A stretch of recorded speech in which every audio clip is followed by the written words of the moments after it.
जहां एक तरफ राजधानी दिल्ली में मानसून आने से पहले नालों की सफाई व्यवस्था की जा रही है, वहीं दूसरी ओर ये नज़ारा है उत्तर पूर्वी दिल्ली के सीलमपुर विधानसभा क्षेत्र के गौतमपुरी वार्ड 226 का। आप इन तस्वीरों को देखकर हैरान हो जाएंगे कि किस तरीके से नालों में गंदगी के अंबार लगे हुए हैं। एक तरफ तो सरकारें प्लास्टिक मुक्त अभियान चलाती हैं और वहीं दूसरी तरफ क्षेत्र की जनता पन्नियों में कूड़ा भरकर इस तरीके से नालों में डाल देती हैं। जब स्थानीय निगम पार्षद से इस मुद्दे पर बात की गई तो उनका कहना था कि समय समय पर नालों की सफाई होती रहती है और प्लास्टिक मुक्त अभियान भी चलाए जाते हैं, लेकिन क्षेत्र की जनता पन्नियों में सामान लाती है और उन्हीं पन्नियों में कूड़ा भरकर इस तरह से नालों में फेंक देती है, जिसके चलते नालों में इस तरह कूड़ा पट जाता है।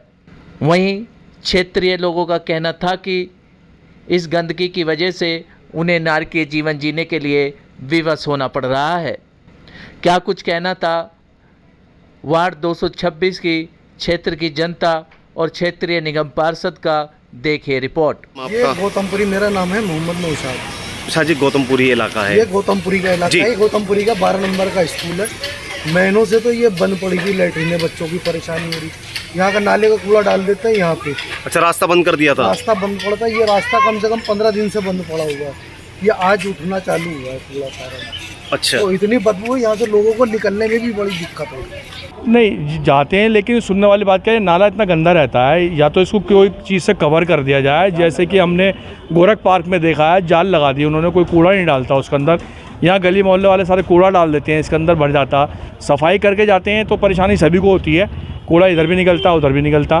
तो हमारा तो राय है कि विधायक जी हों चाहे यहाँ के निगम पार्षद हों, उनसे हमारी रिक्वेस्ट यही है कि वो ज़्यादा से ज़्यादा यहाँ पर सफाई का ध्यान, नाले की सफाई करा दिया करें। और क्या है, परेशानी सभी को होती है यहाँ पर।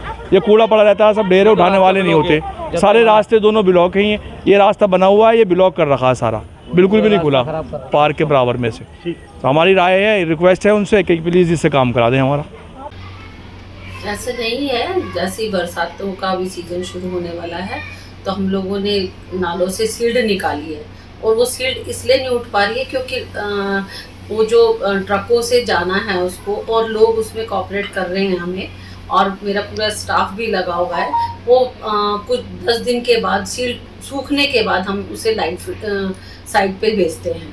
समझ सकती हूँ यदि वहाँ पर कूड़ा निकाला गया होगा और उन्हें स्मेल भी आएगी क्योंकि इतनी गर्मी है, लेकिन हमारी मजबूरी है कि हम जब नाले से कूड़ा निकालते हैं तो उसको सूखने के लिए हमें थोड़ा इंतज़ार करना पड़ता है। हम उसको 4-5 दिन इंतज़ार करते हैं, फिर जब वो थोड़ा ड्राई हो जाता है उसके बाद हम उसे ट्रकों में भर के वहाँ से साइड पर भेजते हैं। आप देख रहे हैं जहाँ तक कि भारत में प्लास्टिक को बैन किया गया है, लेकिन आप देखेंगे हर दुकानदार के पास प्लास्टिक होगा और एमसीडी बराबर उन लोगों के चालान भी काटती है, लेकिन पूरी तरह से वो बंद नहीं कर पाएंगे। तो मेरा मानना है कि जब तक फैक्ट्रियों में प्लास्टिक की थैलियाँ बंद नहीं होंगी तब तक इसका कोई समाधान निकाला नहीं जा सकता।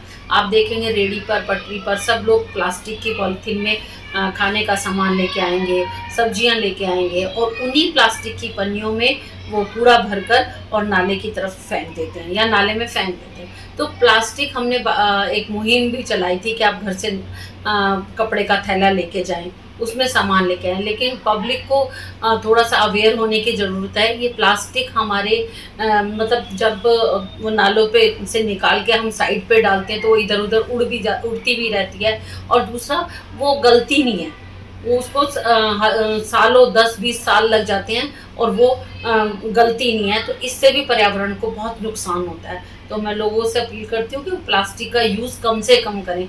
आपने देखा होगा लोग आजकल, एक और मैंने देखा कि लोग चाय की दुकान पे जाएंगे और प्लास्टिक की थैली में चाय लेके आएंगे। वो इतना हार्मफुल है कि हमें प्लास्टिक के साथ इतने मतलब गर्म चीज़ों को उसमें नहीं डालना चाहिए। होटल में जाएंगे, होटल में सब्जियाँ प्लास्टिक की थैली में होंगी। तो ये लोगों को समझना चाहिए ये हमारे सेहत के लिए बहुत नुकसान करने वाली चीज़ है और प्लास्टिक को कम से कम यूज़ करना चाहिए। आपने देखा होगा नाले में जो सारी फ्लोडिंग भरी है वो प्लास्टिक की भरी हुई है, पन्नियाँ भरी हैं, उसमें गार्बेज मतलब कूड़ा रखते हैं और उसको नाले में फेंक देते हैं। तो पिछले दो बार 2-2 महीने में 2 बार सफाई हो चुकी है नाले की, और फिर उतनी ही फ्लोडिंग पीछे से बहकर आ जाती है। जब हमने वहाँ पे जाल लगाया तो लोगों ने उस जाल को भी उखाड़ के फेंक दिया। तो मेरी आपके चैनल के माध्यम से अपील है कि हमें थोड़ा कोऑपरेट करें और डस्टबिन में कूड़ा डालें।